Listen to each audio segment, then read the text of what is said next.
Bienvenue à un nouvel épisode de Mirego Dev Talks, un podcast conçu par l'équipe de Mirego pour la communauté de développement.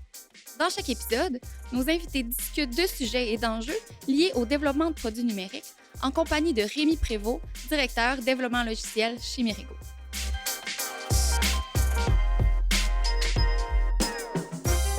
Un épisode un peu différent cette semaine, on plonge au cœur d'un produit numérique développé à la base par Mirego et qui vole maintenant de ses propres ailes.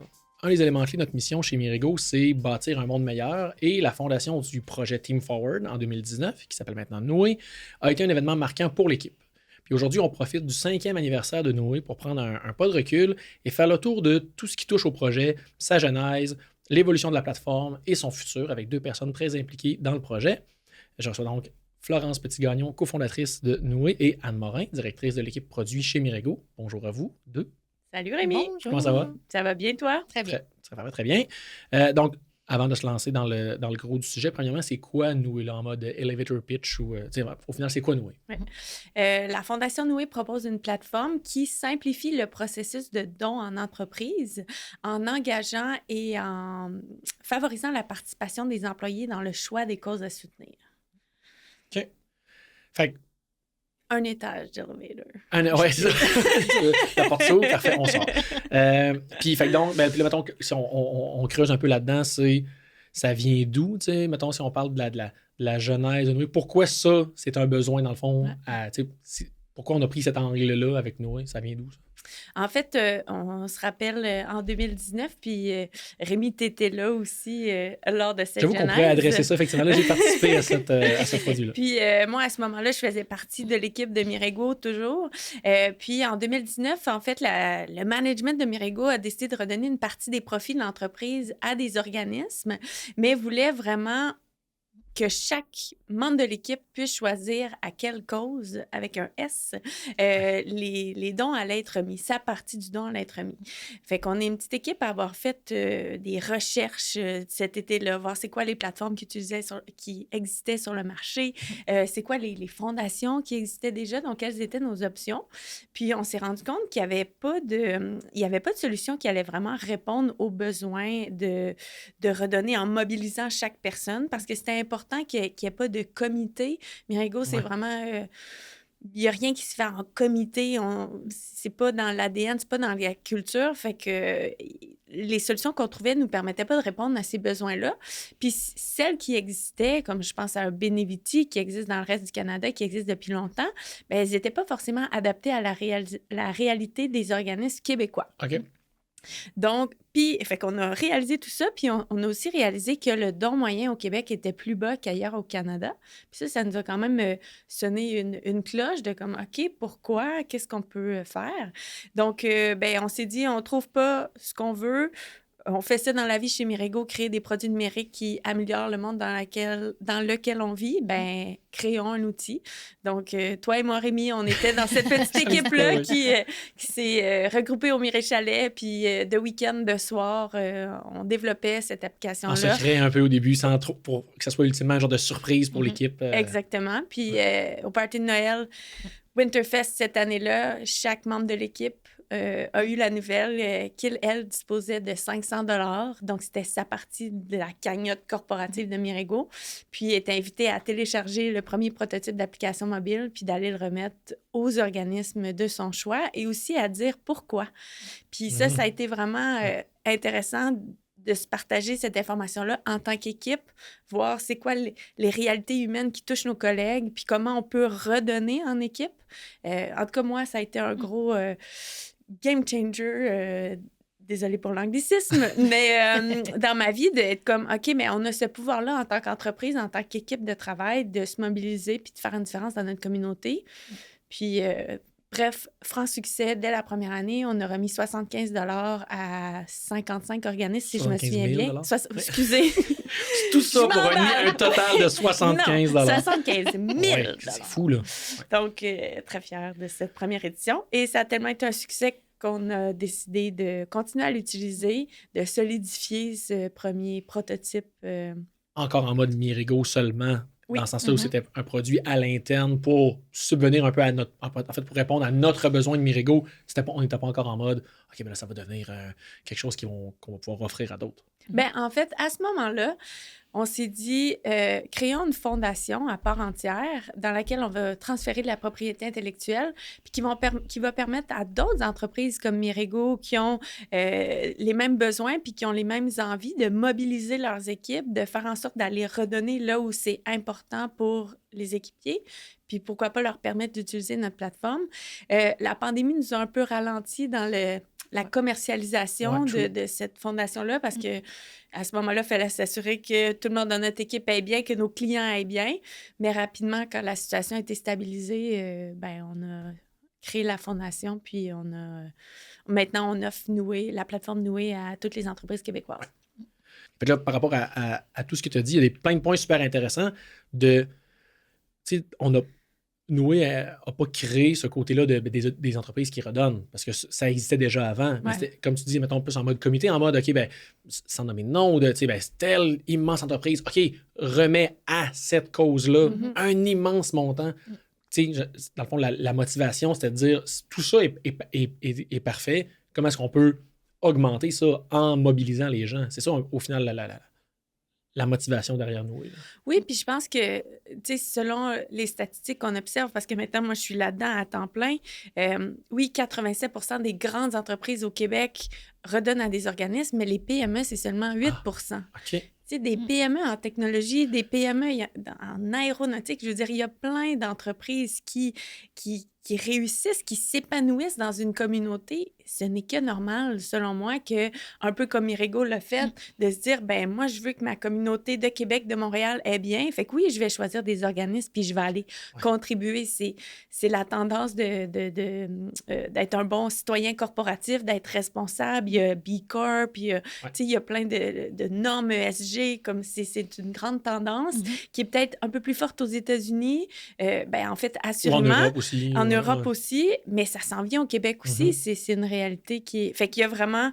Même si, à la base, Noué, c'était pour répondre à un besoin interne de Mirego, rapidement, on a vu que notre solution pouvait aider beaucoup d'autres entreprises à mettre la main à la pâte puis contribuer au financement des organismes.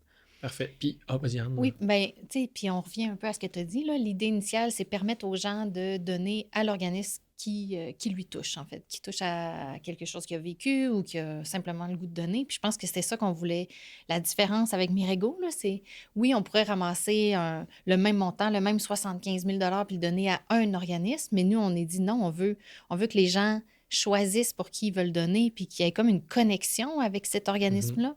Puis aussi le partage de cette année, j'ai décidé de donner à tel organisme parce que, puis là, un peu partager et connecter avec les membres de l'équipe de Mirego. Là. Puis nous, c'est ce qui nous a le plus touché au début, là, de voir à quel point les gens étaient prêts à partager à qui ils donnaient, puis pourquoi, puis les raisons très, très personnelles qui les amenaient à donner. Puis ça, je pense que ça nous a excessivement touchés à ce moment-là. Puis c'est une activité qu'on répète à chaque année. C'est pas une activité, mais c'est un moment qui revient. Exact. C'est une nouvelle tradition à Noël. Je pense que c'est là qu'on a vu OK, là, les gens... Oui. Parce qu'au final, donner, c'est faire un choix. Il n'y a pas de mauvais organismes. Pourquoi choisir l'organisme A versus B? C'est comme, mais le B pour cette personne-là, avec son background, avec, là, tu dis Québec-Montréal, mais on a des gens de l'équipe qui viennent de régions différentes, que, oui, moi, quand j'étais jeune, tel organisme m'a aidé, comme je veux donner, moi, comme jamais Mirego aurait nécessairement donné à cet petit organisme-là. Oui, mais là, cette personne-là... Oui, effectivement, on peut en reparler des défis de cibler beaucoup d'organismes comme ça. Puis ce que j'ai envie d'ajouter aussi, c'est... Dans nos réalités humaines, les années passent, puis il se passe plein de choses. Je suis sûre que, comme moi, avant d'être parent, tu étais peut-être moins conscientisée sur les causes qui touchent les enfants. Maintenant, t'en as, tu vois, c'est quoi? C'est comme, c'est quelque chose qui, soudainement, te tient à cœur. Fait que, tu sais, t'as un parent qui tombe malade, puis cette année-là, toute ta famille, tout le monde se mobilise pour cette maladie-là, mais c'est juste normal que tu aies envie cette année-là que ton don ait un endroit. Donc, de permettre d'avoir le choix, mais aussi de changer au gré de nos réalités, mais c'est une grosse force de Noué, je pense. Ouais. Si on vient à avant, Noué, qui s'appelait le projet Team Forward dans ces années-là, mettons, le côté redonner, bâtir un monde meilleur de Mirego était et est quand même encore beaucoup présent. C'était quoi la notion de de philanthropie chez Mirigo avant ça, redonner, tu sais, il y avait du bénévolat, il y avait quand même cette notion. C'est pas arrivé 100% avec nous. Qu'est-ce qu'on faisait avant chez Mirigo pour ça? Je suis en mesure d'en parler parce qu'à ce moment-là, j'étais dans l'équipe de Mirigo puis je m'occupais beaucoup de ces initiatives-là, mais ça va même au-delà, ça va avant mon arrivée dans l'équipe. La culture du care chez Mirigo, puis c'est un terme qui, à chaque fois, on a essayé de franciser, qui est difficile. Est-ce que c'est l'humanisme? Est-ce que c'est l'empathie? Mais de vraiment se soucier de ce qu'on fait, de la qualité des produits, c'est tellement fort que c'est sûr que les gens qui sont dans cette culture-là care. Ouais. Fait qu'ils care de créer un bon produit, ils care pour leurs collègues, ils care pour leur famille. Fait que j'ai le goût de dire que même quand elle n'était pas organisée, la philanthropie, elle existait chez Mirigo. Il y avait une initiative qui s'appelait mirigo.org, qui était, en fait, les gens pouvaient soumettre des projets autour de la famille, de l'éducation, de la santé. Puis là, soit c'était des dons d'expertise ou... C'est vrai, j'avais oublié ça complètement. Ouais. C'est vrai. Donc, l'équipe de Mirigo trouvait des façons d'aider. Ça a été fait avec le premier prototype d'application mobile pour la grande journée des petits entrepreneurs. Oui. Donc, les papas, mamans de l'équipe de Mirigo se sont mobilisés pour dire, il faut que les personnes puissent découvrir sur le mobile où sont les petites entreprises cette fameuse journée-là. Quand qui tu est te promènes cette journée-là dans les rues de ton quartier. Juin, c'est ça. Du 7 juin au 7 juin. Ouais. Donc, après ça, on a fait des hackathons avec Family Prix pour aider le centre mère-enfant, Opération Enfant Soleil. Après ça, on se mobilisait, on faisait des actions dans le temps des fêtes pour que l'équipe vive. On appelait ça les 10 travaux, mais plus les 10 bonnes actions. Les travaux, ça sonne interprétatif, c'est vrai. Mais c'était tellement une belle... oui. Tu sais, puis moi, je me souviens, le feedback que je recevais de l'équipe, là, d'aller donner du sang ensemble. Moi, la première fois que j'ai donné du sang, c'est avec l'équipe de Mirigo et ça me terrorisait. J'avais tellement peur. Puis je me souviens, j'étais allée un midi à Montréal. On était 5. Je l'ai faite. Puis depuis ce temps-là, ça a vraiment été... ça a changé ma vie. Donc, bref...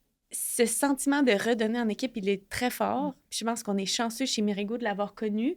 Puis c'est un peu ça aussi qu'on veut faire avec nous et permettre à d'autres équipes de se mobiliser, de se mettre ensemble et de faire une différence. Fait que ça remonte à loin le côté altruiste de Mirigo, mais c'est dans la mission, hein? C'est bâtir la meilleure équipe, bâtir le meilleur endroit où travailler, puis bâtir un monde meilleur, forcément. Puis chez Mirigo, tu connais encore, connais encore les bons mots. 8 ans à se répéter ça, je pense que je vais jamais l'oublier. C'est bon. Je pense que l'action de donner puis de choisir à qui on donne fait qu'on a comme le goût d'y revenir à ce sentiment-là qu'on a eu quand tu es allé donner du sang, puis tu as comme eu un sentiment tellement valorisant de « je passe à travers ma peur, je suis allée donner, puis là, je me sens bien » où on a rempli des paniers de bouffe pour donner dans le temps des fêtes. Tu sais, je pense que le sentiment associé est tellement positif qu'on a le goût d'y revenir. Puis je pense que c'est ça, Noué, en fait, c'est permettre aux gens de sélectionner les organismes à qui ils veulent donner, puis que ça crée vraiment un sentiment positif, puis qu'ils disent « hey, ben en fait, j'ai pris mon don, ma part du don Mirigo, mais hey, let's go, je continue à donner, puis je veux donner plus, puis continuer à donner. » C'est, dans le fond, c'est win-win. Tout le monde, Exact. c'est juste du positif pour la personne, pour les organismes, pour la communauté. Ouais, OK. Fait que là, si on tombe dans Noué, pourquoi... Là, on parle beaucoup de la mission de Noué là, en termes de produits numériques. Là, qui donne, pourquoi est-ce qu'on a choisi de bâtir... On aurait pu, I guess, faire ça sans produits numériques. Je comprends que c'était notre orientation était plus produit numérique, mais pourquoi on a choisi de bâtir un produit numérique, une plateforme? Bien, il y a je vais laisser Anne répondre parce que je sais qu'elle a plein de choses à dire, mais il y a deux forces de Noué que j'ai le goût de mettre de l'avant. Un, la technologie nous a permis de créer un répertoire, puis c'est quelque chose, c'est une lacune qu'on a découvert en 2019 quand on faisait nos recherches. C'était dur de savoir c'est quoi la liste des organismes enregistrés québécois dans notre ville, dans notre région. C'est comme... Je comprends pas pourquoi c'est si difficile d'avoir accès à cette liste-là. Ce ne l'est plus grâce à Noué. Donc, on est allé chercher le répertoire auprès de l'Agence de revenus canadien, donc les organismes enregistrés au Québec. On les a... Anne vous en parle dans quelques secondes, mais maintenant, ils sont dans le répertoire de Noué et on peut filtrer. Donc, on peut découvrir à Québec, qu'est-ce qu'il y a à Saguenay, qu'est-ce qu'il y a à Sept-Îles, qu'est-ce qu'il y a comme organisme. Donc ça, c'est super intéressant. Puis deuxièmement, encore une fois, le pouvoir faire un choix, pouvoir filtrer, pouvoir y aller par catégorie. Donc le côté vraiment découvrabilité et choix, je pense que ça prenait la technologie pour nous permettre de le faire. Oui, exact. Puis c'était l'objectif de la plateforme, là, beaucoup la découverte des organismes près de chez toi ou même à Montréal ou peu importe, là, n'importe quelle région qu'on voulait donner. Donc, vraiment un objectif de simplifier le don là, à tout moment. En fait, c'est un peu ça. Là. Découvrir les organismes auxquels on n'aurait jamais eu accès ou jamais entendu parler. Donc, une plateforme qui met tout le monde au même niveau, tous les organismes au même niveau, puis ça permet justement de découvrir toutes sortes d'organismes qu'on n'aurait jamais trouvés et simplifier le don. Donc, parfois, nous, on est connectés parce que c'est à travers nos comptes Mirigo, mais je veux dire, on n'a pas besoin d'un compte pour se joindre à Noué et donner. Donc, côté simplification, nous, c'était super important que ça soit accessible à tout le monde, là, que ça ne soit pas derrière un gros mur qu'on ne pouvait pas rejoindre. Donc, se rendre dans la plateforme, découvrir des organismes, aller voir leur page. On a même une section Impact du don, là, qui est en fait, puis que tu connais bien, là, mais qui est comme tel organisme avec 100 $ je peux faire ça, ou même avec 5 $ je peux faire, je peux donner tant de paniers de nourriture, etc.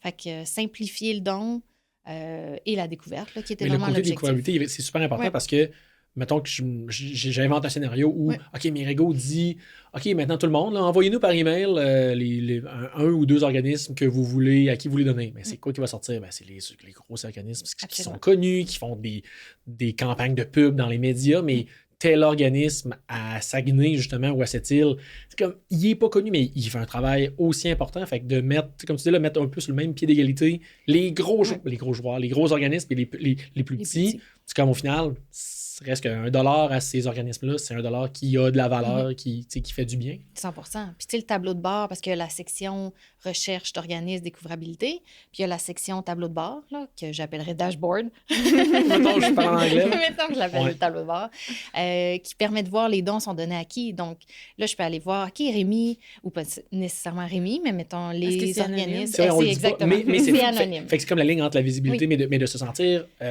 le part of something, le part d'une communauté, de dire, oh, OK, moi, dans mon équipe, dans Mirigo, dans les plus que 150 personnes, oh, OK, c'est dans ce genre de catégorie-là que les gens ont choisi de plus donner leur montant. C'est intéressant en termes juste de donner de voir, de sentir, OK, je suis dans mon... comme ça, c'est des vrais gens qui ont donné des vrais dollars à des vrais organismes. Là. C'est pas tout seul dans mon coin, je choisis. Il y a comme le côté social qui n'est pas extrême, qui n'est pas justement, oh, OK, Florence a donné 50 $ à tel organisme, à tel heure. On ne veut pas tomber là-dedans, mais donner une visibilité un peu plus high level de, oh, OK, il se passe ça dans Mirigo, dans la campagne en cours. C'est vraiment, vraiment bien. Là. Puis voir à qui ils ont donné, les organismes, puis là, se dire, je la connais pas celle-là, je vais aller voir sa page. Puis là, tout d'un coup, j'ai peut-être, je connais un nouvel organisme que je connaissais pas avant, j'ai peut-être le goût de donner aussi. Fait que, tu sais, on recrée comme une loupe de découvrabilité à travers l'équipe de Mirigo. Fait que c'est vraiment, c'est extraordinaire. C'est extraordinaire. Bon, parlons peut-être le côté extraordinaire, puis on pourrait parler du répertoire, justement, les défis liés, en fait, les défis auxquels on s'est buté depuis 5 ans, il y en a plusieurs, parce que justement, technologie amène un lot de problèmes / opportunités par rapport au répertoire. Qu'est-ce qu'on a fait? Qu'est-ce qu'on a fait, Rémi? Donc, en fait, on en a parlé, le répertoire, il y a en haut de 4000, si je ne me trompe pas, organismes. Au Canada, ça? Ouais. Non, c'est au Québec. Ah, au Québec, oui, c'est ça. Okay, oui, c'est encore pire au Canada. On a choisi de laisser de côté tout ce qui est religieux parce qu'on travaille avec beaucoup d'entreprises, puis en général, les entreprises ne veulent pas mêler tout ce qui est religion. C'est pas dans leur valeur corporative. Tu dis religion, c'est genre chaque paroisse au Québec est un organisme à but non lucratif. Peut être, c'est ça. OK, c'est ça. Il y en a beaucoup. Il y en a beaucoup. Donc, mais sinon, on a répertorié, on tente en fait toujours de répertorier tous les organismes enregistrés au Québec. Exact. Et oui, c'est près de 4000 pour l'instant, puis il en reste encore qui sont peut-être des plus petits qu'on n'a pas encore. C'est peut-être un défi aussi oui, absolument. Parce que le CSV de... Ben c'est ça, parlons des CSV. C'est qu'au final, l'Agence de revenus du Canada nous fournissait... Techniquement, les données y existent. Oui. Tu peux télécharger en plusieurs fichiers séparés. Voici tout. Parce que techniquement, chaque organisme a son numéro identifiant. Fait qu'il y a à quelque part au gouvernement, il y a une base de données qui a tous ces organismes-là. On peut les télécharger en CSV, mais c'est pas des données de très bonne qualité. C'est des noms tout en majuscules, pas trop d'adresses. Il n'y a absolument pas l'URL du site web de ça. Tu sais, c'est très, très plus fiscal et financier comme données. Tu sais, c'est pas des belles données à consommer. Mais fait, donc, qu'est-ce qu'on a fait avec ça? On part de ça. Là, on l'a traité à la main un peu. Tu sais, au début, en 2019, là, on parle pas encore d'IA générative, là, mais tu sais, ça a été un défi de faire en sorte que, OK, mais là, non seulement notre but, en fait, c'est pas d'avoir juste tous les organismes, c'est d'avoir tous les organismes, mais avec une image, un logo, une description, là, les catégoriser en termes de c'est-tu santé, c'est-tu l'enfance, c'est-tu les animaux, c'est dans quelle région, puis tout ça, il n'y a rien de ça qui existe. Fait que là, comment qu'on fait ça? Il y a eu beaucoup de traitements manuels. Ah oui. C'est là où mon apport de non-développeur était intéressant dans le début. Mais ça a été, oui, pendant que il y en a qui développaient la plateforme, le côté conception-réalisation, il y avait j'allais chercher des logos. D'autres gens. Oui, c'est ça. Et c'est fou de dire, OK, c'est telle fondation de telle chose à Saguenay. OK, parfait, mets ça dans Google Images. OK, un genre de logo pas pire. Puis là, ça aussi, c'est un autre problème. Ces organismes-là, surtout les plus petits, ils ont des fois pas de site web, des fois un logo pas vraiment, ou un logo fait dans Paint en 98. Là. Fait que tu sais, c'est qualité de données est pas super, mais on la veut quand même. C'est important. Fait que c'est ça. Mais si on revient au côté mettre tout le monde sur le même pied d'égalité, le beau logo high-res, mais le petit logo un peu moche, mais c'est comme, mais non, c'est un vrai organisme quand même. Là. Faut pas s'arrêter à ça. Absolument. Ça a été le plus gros défi du produit au début. Là. Parce que le but, c'est justement la découvrabilité puis simplifier le processus. Mais dans la découvrabilité, on parle faut avoir tout le monde dans le meilleur des mondes. Exact. Donc, puis la catégorisation est tellement importante, comme je pense par exemple à une entreprise qui s'appelle Pesca, qui est en Gaspésie, qui collabore avec nous. Puis eux veulent redonner à des organismes en Gaspésie, aux Îles-de-la-Madeleine. C'est là que leurs équipes sont, c'est là qu'ils veulent faire une différence. Fait que quand ils font des campagnes sur Noué, c'est des campagnes avec des filtres. Donc, ils choisissent de donner le choix à leurs employés, mais leurs employés choisissent parmi l'éventail d'organismes qui est présent dans cette région-là. Dans cette région, oui, c'est ça. Fait que non seulement il fallait tout répertorier les organismes, mais il fallait bien les catégoriser pour que ce genre de campagne-là, que nous permet la technologie, qui est une vraiment grosse valeur ajoutée pour eux, bien, qu'on puisse le faire puis qu'on puisse le faire bien. Puis là, parlons d'IA générative, parlons d'IA générative. On a déjà fait des épisodes de podcast par rapport à ça. Fait que là, toi, Anne, t'es au courant de ce qu'on a fait? Pour la découvrabilité? Pour le côté générer des données à partir oui, où t'es arrivé. C'est avant mon ère. Ça, je pense que c'était plus toi. OK. Ben, ça, je peux en parler un peu. Au final, c'est de partir de ces données-là très, très peu exhaustives. Parce qu'au final, on a eu, avec le traitement manuel, on avait des données dans une base de données, bien classifiées, bien catégorisées, à la main, là, à mitaine. Mais là, maintenant, on s'est dit, OK, mais là, on n'avait pas beaucoup de descriptions d'organismes. Puis en fait, on n'avait pas... Je pense qu'on avait peut-être quelques centaines, genre 300 organismes, qui avaient été faits à la main. Pas télécharger 3000 logos. Non, c'est ça. encore là, je pense.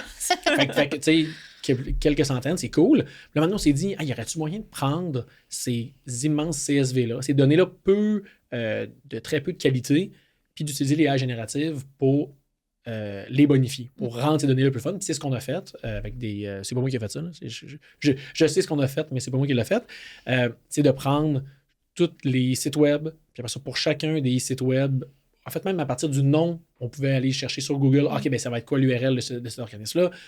Aller chercher le contenu de l'URL, donner ça à un modèle d'OpenAI, de genre GPT-4, puis d'y faire dire, OK, ben à partir du contenu que tu as dans le site web, génère-moi une description, valide est-ce que c'est les bonnes catégories qu'on a déjà associées à ça, ou en tout cas, génère-moi du contenu. Fait que c'est un peu ça qu'on a fait, je crois. Oui, on est passé de 300 à plus que 3000, plus de 3000. Puis au final, c'est du contenu qui est généré. Techniquement, ça n'a pas été écrit par Florence. C'est pas manuellement écrit. Puis on a quand même mis un bouton pour dire, OK, ça, s'il semble avoir des erreurs là-dedans, dites-le nous. On va s'améliorer parce qu'on sait que le répertoire, il n'était pas parfait à la base. Il n'est pas parfait présentement, puis il sera ultimement jamais parfait parce qu'il y a des organismes qui se créent, il y a des organismes qui changent, qui arrivent, qui partent. Fait que ça va être un défi aussi. Comment est-ce que peut-être cette technologie-là peut nous aider à garder le répertoire à jour? Comment on peut être notifié nous, à l'interne, des nouveaux organismes qui sont enregistrés et tout. Puis, mais nous, après, on a fait un ménage manuel. Justement, il y avait certaines descriptions qui n'avaient pas de bon sens, mais c'était beaucoup plus facile d'aller faire un ménage que de tout devoir refaire. Que de créer partir ça. from scratch. C'est ça. Oui, absolument. Si on parle du business model de Noé, c'est quoi le business model de Noé? Là? C'est comme une fondation, Ouais. mais c'est quoi puis là, c'est peut-être un peu plus dans le côté opérationnel ou dans le côté le futur, on s'en va où avec ça, mais Ouais. qu'est-ce que vous pouvez nous dire là-dessus? Donc, Noé est une fondation, on est enregistré, on est dans notre propre C'est répertoire. méta, ça, effectivement. Ouais. Mais la raison pour laquelle on a fait ça, il y en a deux. Premièrement, on voulait vraiment séparer Noé de Mirego parce qu'on voulait, je pense à une compagnie comme Third Bridge qui utilise Noé, qui adore la plateforme, qui, dans le domaine des affaires, pour être vue comme compétitrice, il faut que ce projet-là soit rassembleur. Donc, c'est important pour nous de se dissocier de Mirego puis que ça soit un projet à part entière que n'importe quelle entreprise puisse utiliser, mais aussi parce que quand, par exemple, une entreprise fait une campagne de dons, elle va nous faire un seul virement unique. Donc, l'entreprise va faire son don à Noé, par exemple, ce 75 000 $ de Mirego. Il y a un virement, il y a un don, un seul reçu de don. Puis après ça, c'est nous qui s'occupent de disperser cet argent-là, de contacter les organismes si on connaît pas déjà leurs informations, puis de leur acheminer l'argent. On est une fondation, la plateforme est gratuite. 100% des dons ramassés s'en vont aux organismes. Ça, c'était super important pour... oui, pas les frais. Exactement, cas, exactement. Donc, c'est... Et là, tu vas me dire, mais comment vous faites? Non, mais attends, avant, j'aimerais ça mettre un peu d'emphase sur le fait que le côté traitement, le côté justement de Mirego fait un chèque à Noé, puis Noé, ça, parce que ça naît un problème de... si on rend la découvrabilité puis le fait de fragmentation du don qui est une feature de Noé, ça vient avec le side effect négatif de il faut que le 50 $ de l'organisme au Saguenay, il faut qu'il se rende. C'est bien beau de dire on permet, mais il faut que l'argent se rende. Le fait que c'est pas les entreprises qui ont à dealer avec ça puis que c'est Noé, ça aussi, c'est quand même c'est de la valeur ajoutée parce que c'est ça, au final, c'est ça qui est complexe. Puis de notre côté, le fait de faire le travail, tu sais, je pense, mettons, aux 300 plus gros organismes du Québec, on a déjà eu des dons pour eux, on connaît leurs informations pour leur acheminer les dons, c'est rendu très facile. Les plus petits, on les contacte par courriel. Après ça, ils sont invités aussi à se rendre dans le répertoire de Noé, à aller claimer. Oui, leur fiche d'entreprise. Exactement. Donc, de dire, je représente cet organisme. Après ça, nous, on fait une vérification pour s'assurer naturellement que la personne est bel et bien partie de l'organisme. Puis, là, ils peuvent, tu sais, j'ai l'impression qu'il y a comme une partie inbound, outbound, là, mais eux peuvent nous contacter pour nous dire, voici comment nous acheminer les dons. Puis, ultimement, c'est nous qui s'occupent de tout ce travail-là. Mais c'est ça. Fait que ça fait en sorte que notre modèle de financement, on est financé par des entreprises, des partenaires fondateurs. Donc, eux, leur mission, dans leurs valeurs, il y a tout l'engagement communautaire, puis qui voient le financement d'un organisme comme Noé comme une façon de... Je m'excuse, j'ai encore un mot en anglais, on fait juste parler en anglais, puis tantôt, c'est correct. Lead by example. Ah oui, OK. Je pense à des Mirego, en fait, qui est toujours impliqué, qui développe la plateforme, puis le côté utiliser la technologie pour faire un monde meilleur, ça reste très près. Puis on est chanceux, on bénéficie de toute l'expertise de Mirego dans le développement de... puis vous en êtes des bons exemples. Mais je pense à un Premier Tech aussi, qui est un géant du monde horticole manufacturier, qui est à Rivière-du-Loup, qui n'est pas assez connu, à mon sens, mais qui est le siège social mondial et dans le Bas-Saint-Laurent. L'engagement communautaire, pour eux, c'est hyper fort. Donc, pour eux, c'est super important d'avoir des communautés, une communauté en santé. Donc, eux aussi, c'est... Offrir Noé, permettre à d'autres entreprises de faire comme eux puis de se soucier de leur communauté, mais aussi permettre à leurs équipiers de redonner via Noé puis d'aller faire une différence. Donc, bref, on est chanceux de compter sur ce modèle-là. Puis, qui est appelé à évoluer aussi, et on peut trouver d'autres partenaires fondateurs qui veulent joindre le mouvement, mais pour nous, c'est important que c'est un non-for-profit. Puis l'idée, c'est vraiment de redonner. Parfait. Si on parle du futur, le futur de Noé, ça fait juste 5 ans que ça existe, là, fait que c'est cool de penser à ça. Avez-vous des choses en tête sur c'est quoi le futur de Noé, mettons, Anne? La suite de Noé. La suite, oui, c'est ça. Exact, on parlait des AI tantôt. On a regardé un peu est-ce qu'on peut améliorer la découvrabilité par les AI. Là, c'est beaucoup Bas-Saint-Laurent ou je sais pas moi, Gaspésie, je découvre des organismes, puis après ça, tu sais, je cherche dans le répertoire, mais tu sais, on a pensé à, hey, j'ai la cause des enfants malades, carrément rentrer le input dans la plateforme, puis que là, on me propose toutes sortes d'organismes autour de moi ou pas autour de moi qui remplissent ces critères-là. Donc, utiliser les AI comme on l'utilise dans notre day-to-day quand on parle avec, on demande de l'aide de notre ami ChatGPT. Fait qu'il y a ça qu'on avait en tête, qu'on regarde un peu. Sinon, il y a différentes améliorations de la plateforme. Tu sais, on regarde beaucoup le tableau de bord, comment on peut le rendre plus, se rendre plus impliquant, créer des loops de ramener les gens dans la plateforme, les encourager à donner, les encourager à voir ce que les autres ont donné pour vraiment créer cette loupe-là d'engagement, puis pour, à la fin de la journée, donner plus. Là. Mais Donc, c'est ce que j'avais en tête quand on parlait du dashboard Ouais. tantôt, de dire, ben, si quelqu'un se connecte, OK, découvre, choisit, puis tout, puis là, qui s'en va, mais c'est comme, Oui. OK, mais après ça, tu manques le côté, après ça, communauté, de, OK, Exact. qu'est-ce qui se passe avec mon équipe? Si tu retournes pas, Oui. tu perds un peu cette visibilité-là. T'es Absolument. la première personne qui fait le don dans la campagne. Ben, OK, finalement, il n'y a pas grand-chose. Bienvenue, vous êtes le premier, la première, tu Oui. fais tes affaires, tu reviens plus. C'est un peu...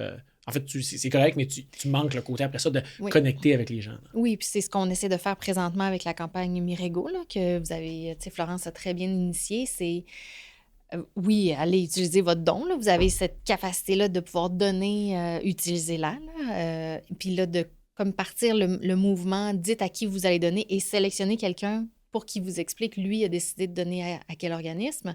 Puis là, ça a créé une espèce de vague de réactions où les gens partagent, connectent, retournent dans la plateforme, puis encouragent. Puis ça crée comme un mouvement là, où tout le monde donne, puis ça peut juste être positif là, pour la compagnie. Donc, c'est ça. Florence, tu ce que tu veux rajouter? Sinon, ben, tu sais, tu mentionnes que c'est le 5e anniversaire, mais en fait, c'est le 5e anniversaire du prototype. Oui. Donc, tu sais, l'initiative Noué en tant que telle, donc on a changé le nom il y a un peu plus d'1 an. Et C'est vrai, c'est quand, ça? c'était... J'ai Ouais, ça fait un petit peu plus qu'1 an OK. déjà. Oui. Mais fait que moi, je nous vois plus comme dans notre 2e ou 3e année de vie. Mais on travaille sur la croissance. On travaille à, tu sais, oui, on est une fondation, mais je nous vois plus comme une start-up philanthropique. Ouais. Puis c'est de convaincre plus d'entreprises s'ils donnent pas déjà, ben de commencer à redonner ou, tu sais, je pense à un Nordastello avec qui on collabore, qui sont un donateur fort de Centraide ici à Québec, mais qui utilisent une Noué aussi pour faire des campagnes plus ponctuelles de dons. OK, Jour de la Terre, on mobilise toutes nos Okay, équipes. c'est pas un ou l'autre, c'est pas arrêtez ce que vous faites puis switcher tout à Noé. Là. Absolument C'est pas, dans l'œil, absolument pas. Puis, tu sais, donc il y a toutes sortes de façons de commencer à redonner quand on est une entreprise. Puis, notre but présentement, c'est d'être top of mind, pour utiliser un autre anglicisme, de tous ces PME, de ces entreprises québécoises-là, quand vient le temps de penser aux dons corporatifs. OK. Mais je trouve ça cool, Anne, le futur de Noé, c'est pas juste des nouvelles fonctionnalités, puis corriger des bugs, puis tu sais, par rapport à la plateforme, c'est tout autour, là, le côté, tu sais, tout ce que tu as dit, là, les gens qui partagent, puis qui connectent sur l'organisme ou les organismes qui tiennent à cœur, puis de ramener ce côté-là humain. Il n'y a rien qui a rapport avec la techno, dans le fond, rendu là. Oui, effectivement. La techno, elle aide à créer des liens, une émotion. Dans le fond, c'est comme un support, mais effectivement, moi, je crois beaucoup qu'il y a la partie humaine de l'entreprise. Là. Mirego, on est très engagé dans notre quotidien, puis on utilise un peu... C'est comme ces valeurs-là que ça a créé, en fait, mais l'outil, c'est Noué, parce qu'après ça, on connecte à l'extérieur de Noué, puis on revient dans Noué, puis on voit tout le mouvement... 20 $ a été donné à tel organisme il y a 2 minutes. Puis là, on les voit, en fait, parce que ça a été rajouté il n'y a pas si longtemps. Puis là, tu te dis, oh mon Dieu, c'est le fun. Tu sais, c'est le fun de voir que ça bouge, puis les gens donnent, puis ça te donne le goût de redonner. Là. Mais effectivement, nous, c'est un outil. On a beaucoup de mécanismes à l'interne parce qu'on est engagé. Je veux dire, c'est dans notre ADN, on ne changera pas. Là. Fait que ça, c'est le fun de voir ça. Là. C'est sûr que nous, c'est très proche de nos valeurs. Puis oui, il y a des nouvelles fonctionnalités. Là. Tu sais, si on peut penser au dashboard pour au tableau de bord pour les administrateurs d'organismes. De type campagne, de en campagne. fait. Oui, exact. Ah, pour que les gens puissent gérer Oui, leur campagne exact. tout seul, Puis ouais, c'est voir vrai. comment ça se passe. Qui a donné, qui a pas donné. Exact. Faire les Envoyer rappels, puis des. ces choses-là, ouais, Exact. c'est vrai. Et il vous reste, je sais pas moi, 15 jours à votre campagne. Ou, n'hésitez pas à les donner. Donc, ça, je pense que ça va être un très bel ajout dans le futur qu'on va faire pour Noué. Donc, il y a plein de belles choses qui s'en viennent. Là. On n'arrête pas là. Non. Parfait. Puis, en terminant, comment est-ce qu'une entreprise peut redonner avec Noé? C'est quoi les... Mettons, quelqu'un écoute cet épisode-là. Qu'est-ce qu'on fait avec ça? C'est quoi les prochaines étapes? Ben moi, j'ai le goût de dire qu'il y a une partie de Noué qui démocratise aussi un peu le don, là, comme une entreprise peut avoir, oui, 75 000, c'est très bien, mais 750 $, ça fait aussi, là. Puis, tu sais, avec Noué, c'est tellement simple. Chaque personne, nous, à l'interne, on crée une campagne avec les paramètres, donc de savoir est-ce qu'on laisse le répertoire ouvert, est-ce qu'on met des filtres de région, de catégories, c'est de quand à quand, qui peut se connecter. Puis après ça, c'est aussi simple que ça. Les gens peuvent commencer à donner. À la fin de la campagne, on remet un rapport à l'entreprise, leur montrer où vont aller leurs dons. L'entreprise approuve, fait un unique transfert, puis après ça, c'est Noué qui partage l'argent aux organismes. Donc, c'est simple. Puis, je vous dirais, là, en fin d'année, en novembre aussi, qui est le mois de philanthropie, tout le monde en parle plus, bien, on a créé un service avec la plateforme qui est au niveau soit des cadeaux corporatifs, donc soit cadeaux aux employés, cadeaux aux clients. Mirego l'utilise d'ailleurs, mais tu sais, tant qu'à donner un cadeau avec peu d'impact, mais pourquoi pas utiliser ce budget-là pour permettre au client, à l'employé de faire un don au nom de, en fait, à l'organisme de son choix. Exact. Puis les entreprises ont des incitatifs fiscaux, chose qu'ils n'ont pas quand ils achètent des bouteilles de vin. Des bouteilles de vin ou des tucs ou... j'ai rien contre les tucs, mais...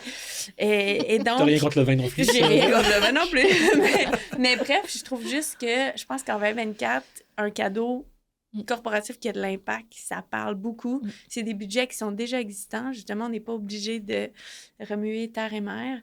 Pas de shipping, pas d'impact environnementaux. Donc, je pense, cette semaine, ça serait mon premier réflexe, c'est les cadeaux. Puis après ça, ben, on peut organiser toutes sortes de types de campagnes de dons avec la plateforme Noué, dons corporatifs, dons personnels. Donc, si une entreprise a moins d'argent, mais elle se dit, OK, mais je mobilise mon équipe cette année, on se donne le défi de ramasser 5 000 $ pour ces 2 organismes-là.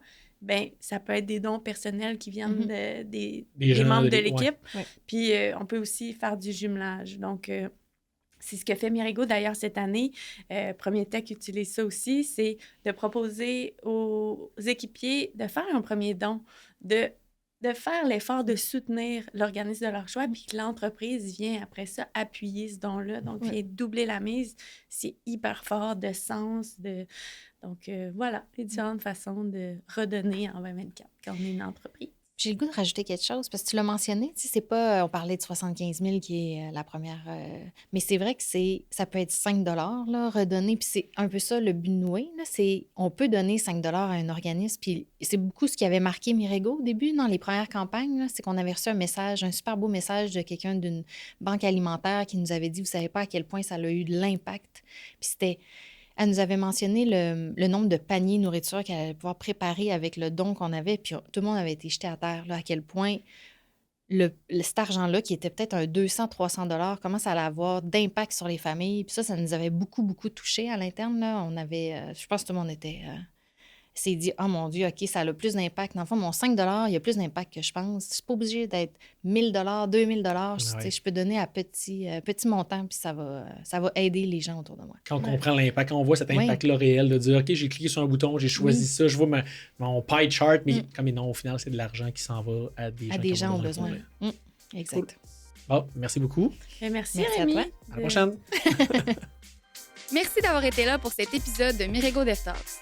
Vous pouvez en apprendre plus sur Mirego, notre expertise, nos projets et nos postes disponibles en visitant notre site web au mirego.com.